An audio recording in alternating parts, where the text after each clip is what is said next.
Okay, ACTA represents a very significant attack on the right to freedom of expression, the right to privacy on the internet, and the right of people to access generic medicines. It is driven by the interests of big corporations, in particular the entertainment industry.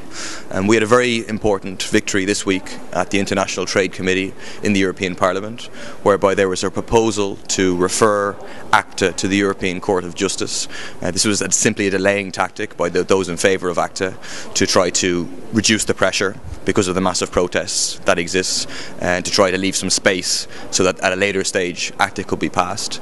We defeated that proposal overwhelmingly at a vote in the International Trade Committee.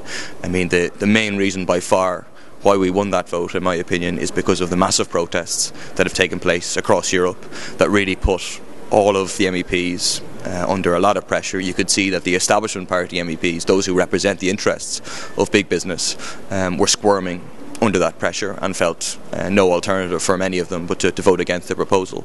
So that's a very significant victory. Now what happens is that the original timetable will continue, which means there will be a vote on ACTA to give consent, or to recommend giving consent or not giving consent, at the International Trade Committee in May. Following that, it will go to the plenary where there will be a final vote on ACTA.